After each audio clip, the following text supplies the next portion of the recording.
It happened. Of course, I'm not happy about it, and it is what it is. I can't change it, and I could scream the place down and do whatever, but it's not going to change what happened. All I can make sure is that will never happen again. He's got an injury. Chaos. Daniel Dubois just attacked Moses Itoma at the airport, all to dodge signing the fight contract. And according to inside reports, this wasn't bravery, it was pure panic. The result, Moses rushed to hospital after Dubois' cheap... I'm pissed off as well, but shit happens and it's one of them things. Suspicious, talking about the Usyk fight already. Do you have a response to Team Parker, Daniel? Yeah, that was none of my plans. My plan was to go out there and stop his fight at Parker, go through him. So, there was no plan behind this. This just happened, and if he wants proof and everything, go and ask the border control doctor that came and saw me. But everyone talking, I just want to silence all of that, but I'm just ready to go now. I want to fight everyone. But that's only the beginning. Carl Froch nailed it. Boxing is war, not play. And Dubois proved that outside the ring, ambushing Moses like a coward. The irony, Moses wasn't even in fight mode, yet still ended up hospitalized from Dubois' reckless airport clash. You're not in party mode, you're in fight mode. You're in, I could be walking to a certain death mode here. This is the hurt game. This is a dangerous, hard sport where people get seriously injured in there. And when you're fighting, you want to be in the mode of fight mode. Let's go, I'm going to battle, I'm going to war, I'm a fucking warrior. I'm going in there to do some damage and potentially getting some damage done to me. Dubois calls it confidence, but fans call it desperation. Dubois talks about being back and wanting to fight everyone, but at the airport, he couldn't even handle facing Moses without a sneak attack. That wasn't the comeback of a warrior, that was a meltdown that left Moses hospitalized.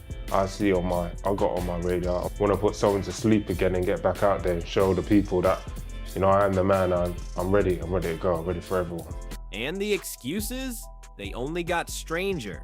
Dominic Ingle compares it to Vikings. But let's be real, Vikings didn't blindside rivals at airports. Dubois' do-or-die moment turned into do-or-dodge, and the only thing he proved is that Moses was the real victim of his meltdown. I think the only people who used to party before battle with the Vikings were, and used to get pissed up and, dull the senses and then go and have a fight. But they were going to proper die if they were into battle. It was a do-or-die situation.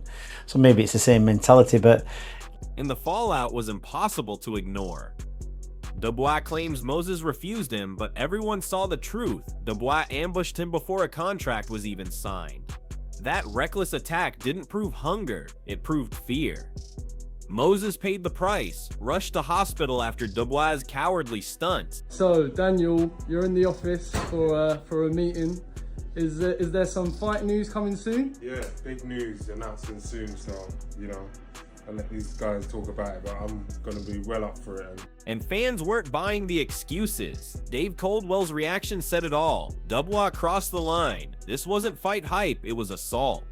Instead of proving himself in the ring, Dubois chose a cheap shot that left Moses hospitalized and fans questioning his mentality. The presser was good. It was a great presser, back and forth, poking each other, but not too far.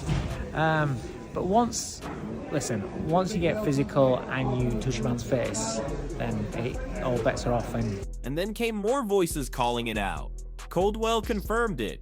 Dubois went too far. Trash talk is one thing, but laying hands outside the ring is another. That's why Moses is in hospital and Dubois is drowning in criticism instead of respect. Yeah, I'm not surprised. Does that cross the line, do you think? Yeah, it does. Listen, the presser was good. It was a great presser, back and forth, poking each other, but not too far.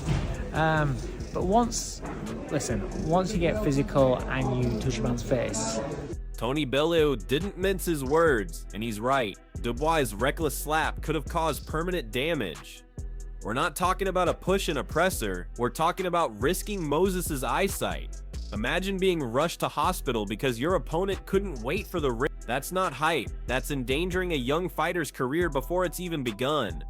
Moses is only 20 and already Dubois' cheap shot has put him in a hospital bed instead of a training camp. If this is Dubois' version of intimidation, it only backfired because fans see it for what it is, fear dressed up as bravado. But a slap in the face towards the eye. In the ear as well. People have ear. to realise that I've true. got 2 scratched eyeballs, and the eyeball's the part of the body, it never heals. Yeah. So the best way to explain it is it would be like varnishing a door, and the varnish comes off, and then you've got to re-put the varnish back on. Yeah, nasty. The liquid on the eye comes off in the cornea, it gets damaged, and I say I've got... And while Bellevue hit hard with his words, Adam Smith put it into perspective. Adam Smith summed up the bizarre irony. Yes, boxing is chaos, but Dubois went completely out of order. No one condones attacking your opponent in an airport, yet somehow the ugly clash made this fight bigger than ever. Why? Because controversy sells. Moses being rushed to hospital has turned this grudge match into a spectacle people can't look away from.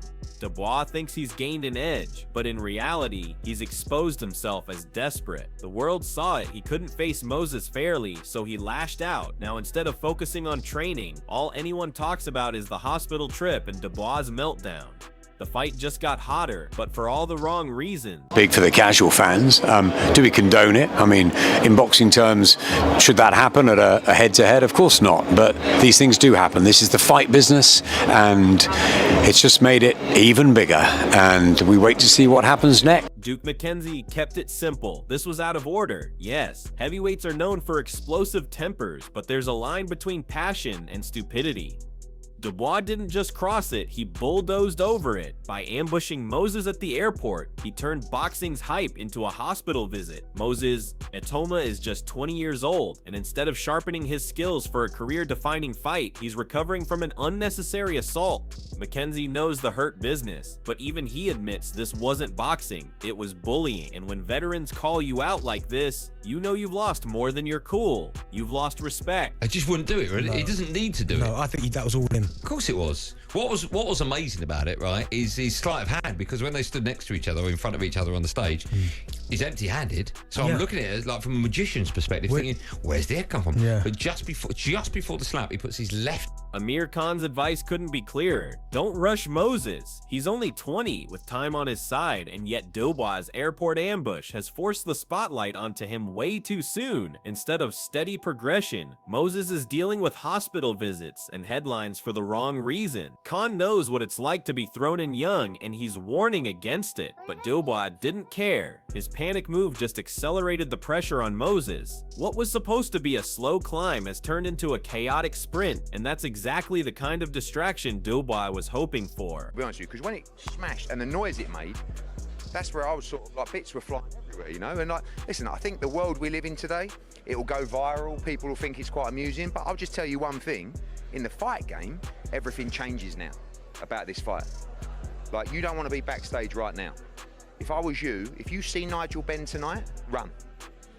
These people, they're not normal people. They don't go and have a cup of tea and then forget about it and everybody calms down and goes, oh.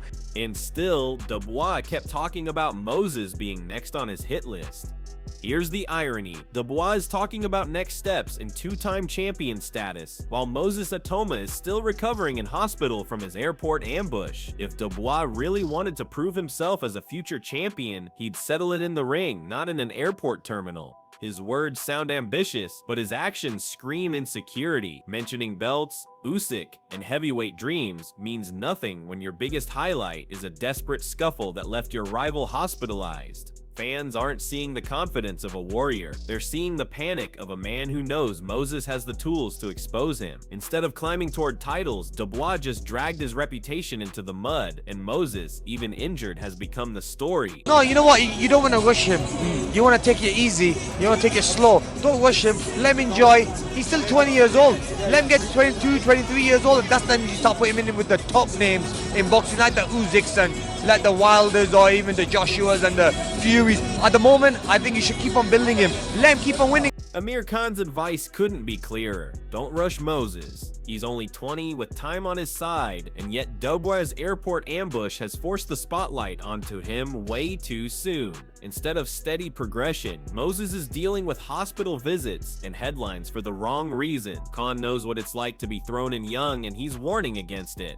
But Dubois didn't care. His panic move just accelerated the pressure on Moses. What was supposed to be a slow climb has turned into a chaotic sprint, and that's exactly the kind of distraction Dubois was hoping for. What direction we're going to go in for this next step. Who is next? Is Moses Itoma on the horizon? All the guys in the heavyweight division, yeah, they're all the guy, especially the one who has the belts, and you know, if the belts fragment or whatever, stuff like that can happen. Whatever way I can become two-time heavyweight champion. That's where I'm going. And still, Dubois kept talking about Moses being next on his hit list. Here's the irony. Dubois is talking about next steps and two-time champion status while Moses Itoma is still recovering in hospital from his airport ambush. If Dubois really wanted to prove himself as a future champion, he'd settle it in the ring, not in an airport terminal. His words sound ambitious, but his actions scream insecurity. Mentioning belts, Usyk, and heavyweight dreams means nothing when your biggest highlight is a desperate scuffle that left your rival hospitalized. Fans aren't seeing the confidence of a warrior, they're seeing the panic of a man who knows Moses has the tools to expose him. Instead of climbing toward titles, Dubois just dragged his reputation into the mud, and Moses, even injured, has become the story. Or he might knock him out, I don't know, but personally, at 20, you know, you got to get it right. And Frank, like I said, Frank knows what he's doing, and I think I'd be very surprised if they took that kind of test. This is what it all boils down to. The fight that was supposed to be about skill, legacy, and the future of heavyweight boxing has now turned into a tale of hospital visits, chaos, and desperation. Daniel Dubois thought ambushing Moses Itoma at the airport would make him look like the aggressor, the dominant force ready to scare a 20-year-old prospect into silence. But in reality, all he did was prove that fear has been eating him alive from the moment Moses' name was mentioned. Moses may be young, but youth comes with resilience, hunger, and a point to prove, and when he finally steps back from that hospital bed into the ring, the pressure won't be on him. It'll be on Dubois, because every fan will remember the headlines. Moses rushed to hospital after a brutal clash with Dubois. Dubois can talk about belts, ambition, and being a future champion, but until he proves himself between the ropes, those words are as empty as the excuses he's been making. The question is no longer whether Moses is ready, but whether Dubois can handle the storm he created. So boxing fans, what do you think? Will Dubois crumble under the lights? Or will Moses turn this hospital drama into the ultimate comeback story? Drop your thoughts below.